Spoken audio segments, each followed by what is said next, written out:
I need to type this out before I lose my mind, because what the actual f just happened to my life in the last 72 hours.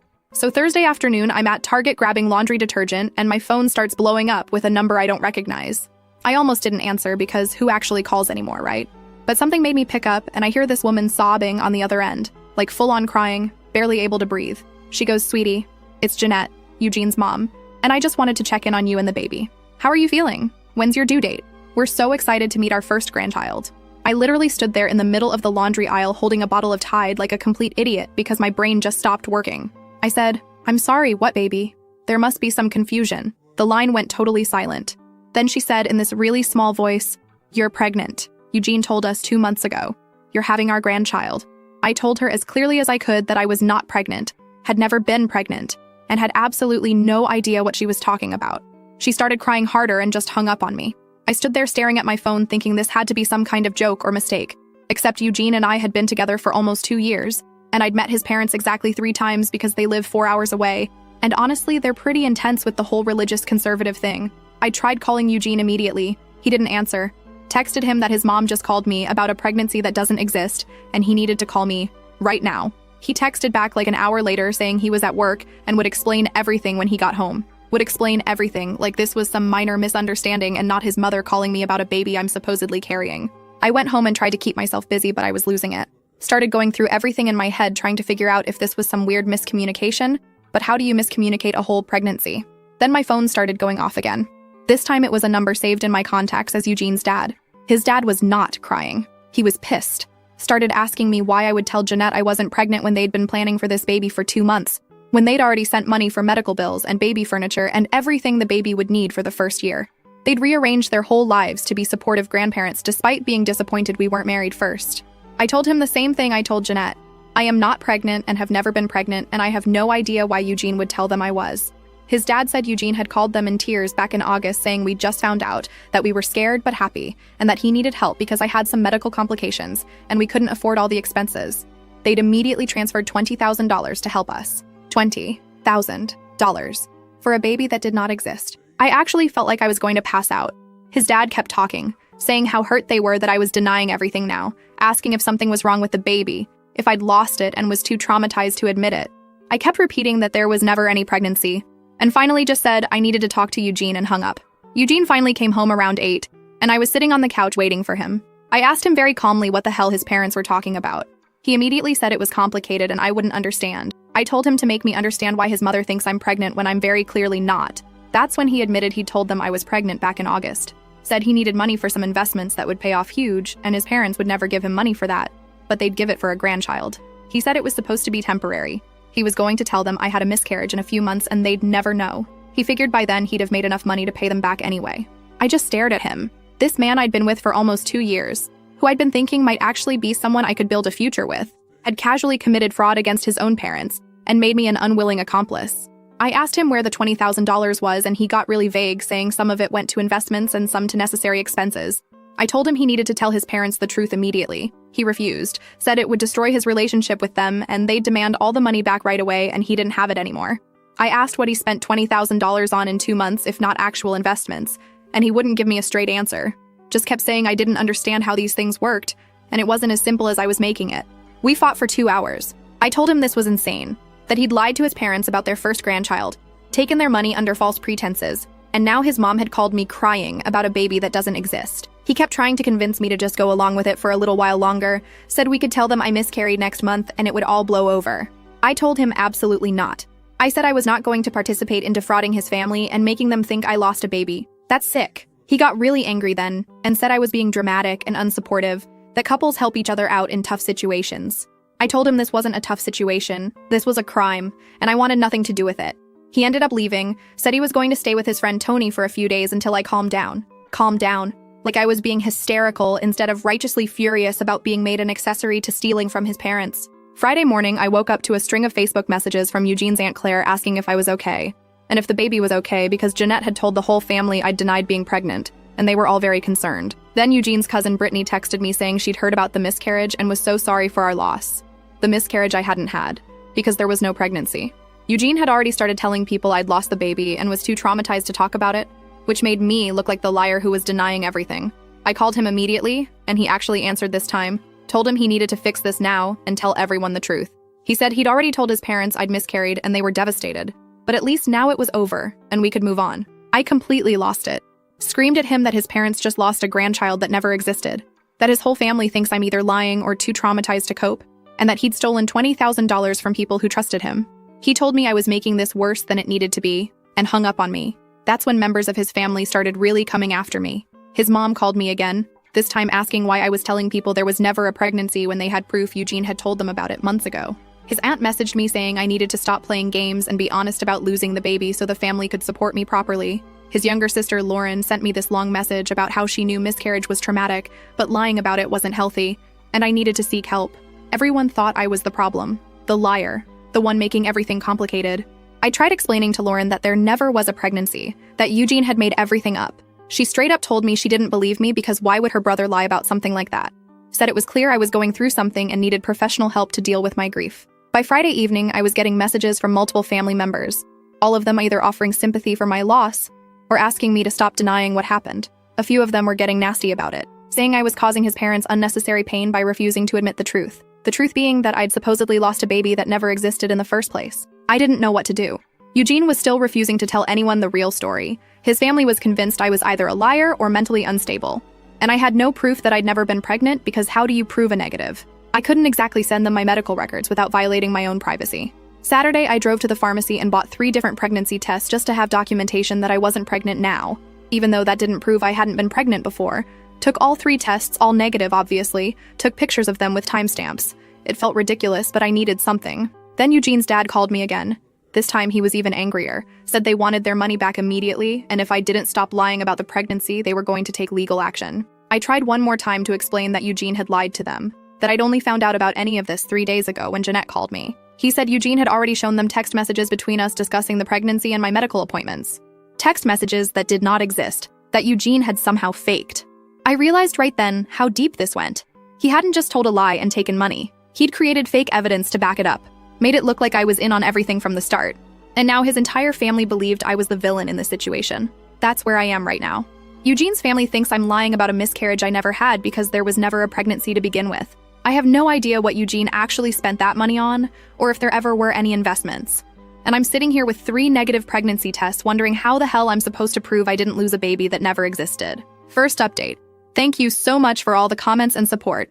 I've been reading through everything, and honestly, some of you are savage and I'm living for it. The person who said Eugene belongs in jail and not in a relationship? Correct. So obviously things have gotten exponentially worse since I posted on Saturday, and I need to update because I'm legitimately spiraling and also furious, and I need to vent this out before I actually explode. Sunday morning, Eugene showed up at my apartment unannounced. Just knocked on the door at like 9 a.m. while I was still in my pajamas drinking coffee and trying to process the absolute dumpster fire my life had become. I opened the door and he was standing there with this pathetic expression like he was the victim in all this. He said we needed to talk and could he please come in? I should have slammed the door in his face, but honestly, I wanted answers more than I wanted to maintain my dignity, so I let him in.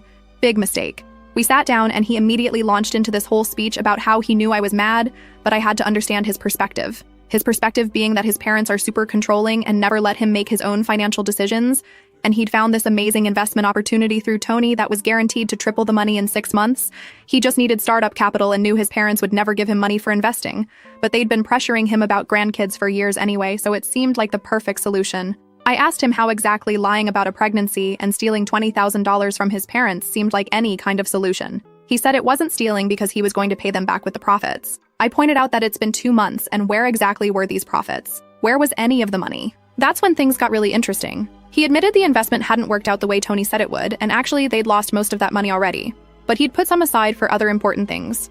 I asked what things, and he got super vague again, talking about opportunities and networking and building connections. I was getting more suspicious by the second, so I straight up asked him if he'd spent any of that money on himself. He tried to deflect, but I kept pushing, and finally he admitted he'd bought a truck. A truck. Said his old car was falling apart and he needed reliable transportation, and it was technically an investment in his future earning potential. I asked him how much the truck cost. He said $15,000. $15,000 of his parents' money that they gave him for their non-existent grandchild went to buying him a truck while he'd been telling me for months he was broke and couldn't afford to take me anywhere nice. I absolutely lost it. Started yelling about how he'd been claiming he couldn't even pay for dinner half the time while he was driving around in a truck he bought with stolen money from his religious parents, who thought they were supporting their pregnant future daughter-in-law. He tried to calm me down and said I was being unreasonable, that the car situation was a legitimate emergency and he'd needed to handle it. Then I asked about the other $5,000, and he got really quiet. Finally admitted he'd taken a girl named Kara out a few times, some girl he'd met at a networking event, took her to nice restaurants, and paid for a weekend trip to some resort 2 hours away because he was trying to impress her for business connection, with his parents' grandchild money, while telling me he was broke. I was screaming at this point, asked him if he'd been cheating on me this entire time while committing fraud against his family and making me look like a lunatic. He swore it wasn't cheating, it was networking, and Kara knew people in his industry and it was all completely professional. Professional dinners and professional weekend getaways, apparently. I told him to get out. He refused and said we needed to figure out how to handle this together because his family was threatening legal action, and if I didn't back up his story about the miscarriage, we were both going to be in serious trouble.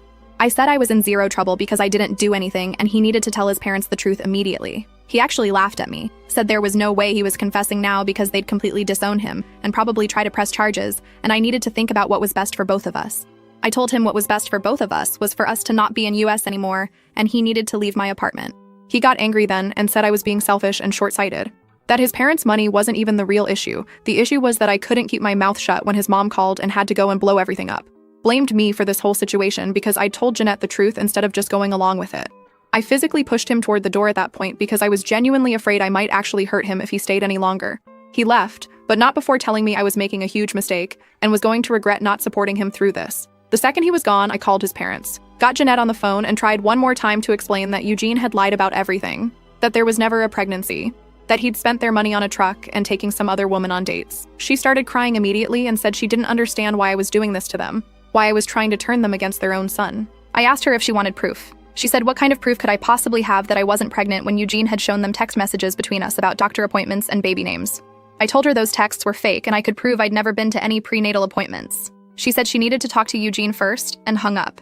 10 minutes later, Eugene was calling me absolutely raging, said I'd betrayed him and gone behind his back to his parents, and now they were questioning everything and I'd ruined his life. I told him he'd ruined his own life by being a lying thief and hung up on him. Then the real harassment started. His sister Lauren started blowing up my phone with messages about what a terrible person I was for trying to destroy their family. His Aunt Claire posted something on Facebook about people who fake trauma for attention without naming me directly, but making it very obvious who she meant.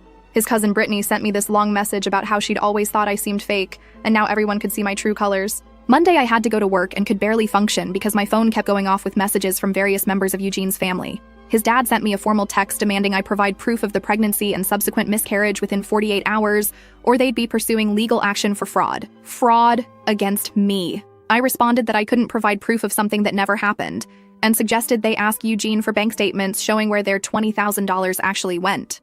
He replied that Eugene had already shown them receipts for medical bills and baby supplies. More fake documents, apparently. That's when I realized I needed to actually do something concrete instead of just defending myself. During my lunch break, I went to my gynecologist's office and requested my complete medical records from the past year. The receptionist asked if everything was okay, and I just said I needed documentation for a personal matter. She was nice about it and said they'd have everything ready by Wednesday. I also went to the bank and got statements from my own account showing that I'd never received or deposited any large sums of money, never made any purchases related to baby items or medical expenses. Felt ridiculous gathering evidence to prove I hadn't been pregnant, but at this point, I needed something to fight back with. Tuesday morning, Eugene showed up at my apartment again. This time, I didn't let him in, just talked to him through the door. He was begging now, saying his parents had cut off contact with him and were demanding he return the money immediately, and he didn't have it. Said they'd kicked him out and he'd been staying with Tony, but Tony was getting sick of him and he had nowhere to go. I told him that wasn't my problem and he'd made his choices. He started crying, actual tears, saying he'd made mistakes, but he'd only done it because he loved me and wanted to build a future for us, and the investment was supposed to make everything better. I asked him how taking another woman on a romantic weekend getaway was building a future with me. He claimed that whole thing with Kara had been exaggerated, that it was really just networking and I was taking it the wrong way. I asked him point blank if he'd slept with her. He hesitated way too long before saying no. That hesitation told me everything. I told him through the door that we were done, completely finished, and if he ever contacted me again, I'd file a restraining order. He started getting angry again, yelling about how I was abandoning him when he needed me most, how a real partner would stand by him through difficult times. I said a real partner wouldn't commit fraud and cheat on me with money stolen from his parents. He finally left, but not before kicking my door and leaving a dent in it. Great. Wednesday. I picked up my medical records and spent the evening going through everything. Clear documentation that I hadn't been pregnant, hadn't had any prenatal care, hadn't had a miscarriage. I scanned everything and saved it to my phone and laptop. Thursday, I got a message from Eugene's mom asking if we could meet in person. She said she wanted to hear my side of the story directly and was willing to listen. I was suspicious, but also desperate to make someone in that family understand the truth, so I agreed to meet her at a diner near my apartment Friday morning. Friday, I got there early and ordered coffee, sat in a booth near the back trying to prepare myself for what was probably going to be an ambush. Jeanette showed up exactly on time, looking exhausted and about 10 years older than when I'd met her at Christmas last year. We sat there for a minute in uncomfortable silence before she asked me very quietly if I could please just tell her the truth about what really happened. I laid it all out for her. Showed her my medical records proving no pregnancy. Showed her my bank statements proving I'd never received or spent any money on baby-related items. Told her about Eugene admitting he'd bought a truck and taken Kara on expensive dates with their money. She started crying silently while looking through everything on my phone. Asked me why Eugene would do this to them. Why their son would lie about something so sacred. I didn't have an answer that would make her feel better, so I just said I didn't know. But I'd only found out about any of this when she called me the previous Thursday. Then she told me something that made my blood boil. Eugene had been sending her and his dad regular updates about my pregnancy for the entire 2 months.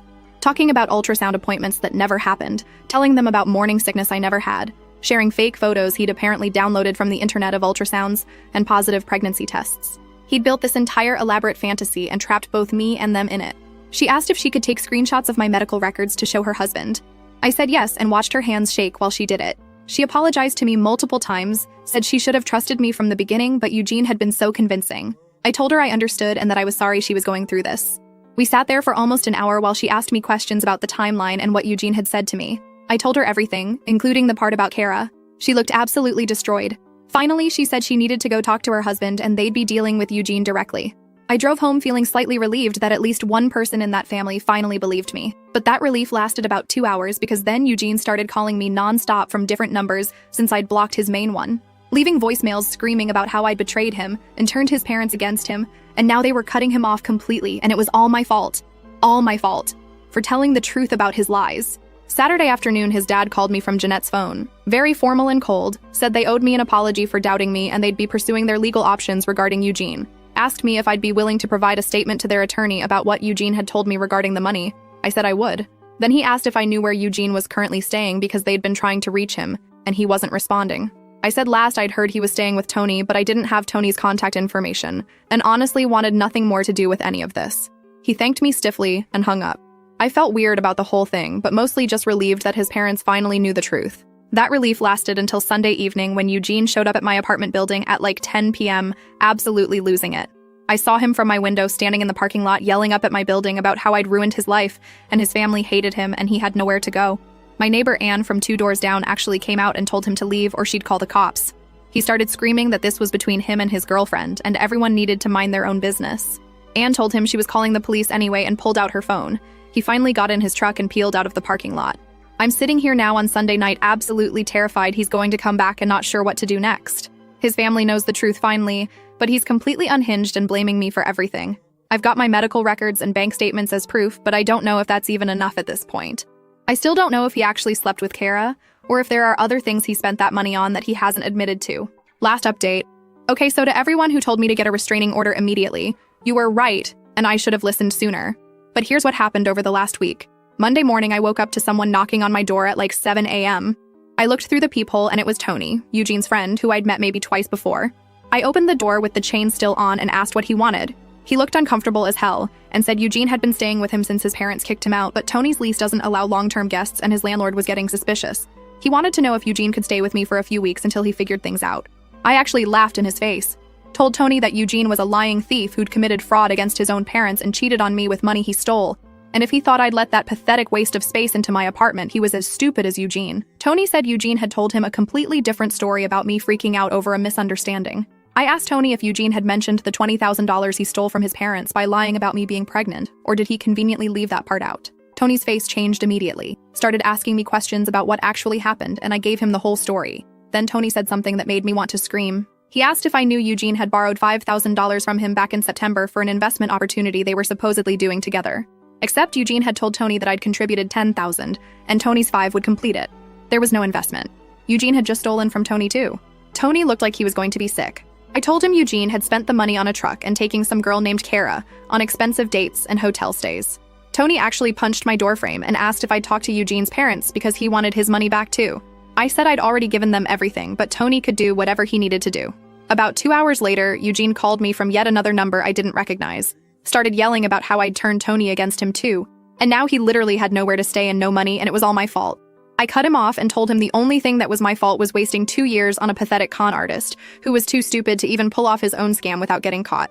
He tried to say I was being cruel, and didn't I care that he was essentially homeless? I said no. I genuinely did not care if he was sleeping under a bridge because that's exactly what liars and cheaters deserve. Asked him how Kara was doing, and if she knew he was broke now or if he was trying to scam her too. He insisted again that Kara wasn't cheating, it was networking. I asked him how many times he'd networked himself into her bed. Silence.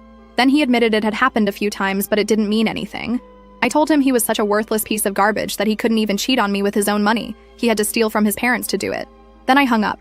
He kept calling back from different numbers, and I kept answering just to tell him what a complete failure he was before hanging up again. Called him a broke loser living off stolen money. Told him his parents were ashamed of him and he'd die alone because nobody could trust him. Every time he called, I had something new to say about how pathetic he was. Tuesday, I had to give my official statement to the attorney Eugene's parents had hired. Met with Arthur at his office downtown and spent 2 hours going over everything in detail. Arthur told me Eugene's parents were pursuing this formally and asked if I'd testify. I said absolutely. I'd love to watch Eugene squirm in court. Then Arthur mentioned they'd discovered Eugene had also taken out a credit card in his dad's name back in July and run up about $8,000 before they caught it. All restaurants and hotels. All more dates with Kara, funded by fraud. When I got home, I was furious all over again thinking about how Eugene had looked me in the eye and told me he was too broke to take me anywhere nice while he was spending thousands on another woman with stolen money. Wednesday evening, Eugene showed up at my workplace right as I was leaving. Came out to find him leaning against my car. My coworker Teresa was with me and immediately sensed something was wrong. Eugene tried to act casual and said he just wanted to talk. I told him the only thing I wanted was for him to get his pathetic self away from my car before I had him arrested for harassment. He said his parents were trying to ruin his life, and I was the only person who could help him. I asked what kind of help he wanted. He said if I told his parents I'd been in on the pregnancy plan from the beginning, that we'd done it together, they might be more forgiving and wouldn't press charges. I stared at him for a solid 10 seconds before I started laughing. Told him he was actually stupider than I thought if he believed I'd tank my own life to save his worthless ass. Called him a coward for trying to drag me down with him. Said the only thing I'd tell his parents is that their son is a lying, cheating thief who deserves everything coming to him. He started getting agitated and saying couples were supposed to protect each other. I said we're not a couple. We're nothing. And the only thing I wanted to protect was my reputation from being associated with a complete loser who couldn't even commit fraud successfully. Teresa stepped forward and told Eugene to leave. He ignored her and kept trying to convince me this was all a misunderstanding that spiraled out of control. That if I really loved him, I'd help fix it. I told him I didn't love him, I didn't respect him, and honestly looking at him made me embarrassed I'd ever touched him. Said he was a broke con artist playing dress up as a functional adult and now everyone could see what a fraud he really was. Told him to enjoy being homeless and alone because that's exactly what he deserved. He finally left but kept yelling about how I'd regret being so cruel to him. I yelled back that the only thing I regretted was not seeing what loser he was 2 years ago. Thursday, I filed for a restraining order. Listed every instance of harassment and the courthouse clerk said I'd definitely get approved given the pattern. The restraining order got approved. I immediately gave a copy to my apartment complex and they said Eugene wasn't allowed on the property. Saturday morning, I woke up to Instagram DMs from strangers. Eugene had posted this long rant about how his life was destroyed by a vindictive woman who'd lied about a miscarriage and turned his family against him. Tagged mutual friends and everything. I screenshot it all and sent it to Arthur, who said Eugene was basically building the case against himself. The post came down by afternoon, but people had already seen it. Sunday, Eugene's dad called and asked about the Instagram post. I said I'd already sent it to their attorney. He told me they'd filed a civil suit and were considering criminal charges for the credit card fraud. Asked if I knew where Eugene was staying since Tony had kicked him out. I said I had no idea and didn't care. Wednesday, I got a Facebook message from an account I didn't recognize. Long rambling thing from Eugene about how he'd made mistakes but still loved me and couldn't understand why I'd chosen to destroy him instead of helping him. I responded this time. Told him he'd destroyed himself by being a lying, cheating thief and I'd just refused to go down with him. Said his parents were right to disown him and he'd end up exactly where he belonged, alone and broke with nobody to scam anymore. Said he was pathetic and I hoped he thought about what garbage he was every single day. Then I blocked the account. Thursday, Eugene's mom called to update me. They'd found Eugene at a motel an hour away. He'd been asking family members for money, but everyone had turned him down. The civil suit was moving forward with a court date in a few months. Eugene's facing real consequences now. And I made sure to tell him exactly what I thought of him every chance I got because he deserved to hear it. As for me, I'm better than okay. Changed my number so he can't keep calling. Teresa still walks me to my car, which is sweet. And I'm proud of myself for not just standing up to Eugene, but actively making sure he knew what a worthless failure he was. To everyone who commented telling me to run, you were right. To the person who said Eugene belonged in jail, we'll see what happens with those criminal charges. And to anyone reading this in a similar situation, Don't just tell the truth. Make sure the person who wronged you knows exactly what you think of them. Don't be nice about it. They don't deserve your kindness, and you deserve the satisfaction of telling them what garbage they really are. I'm done with Eugene. He can rot in whatever hole he's living in now.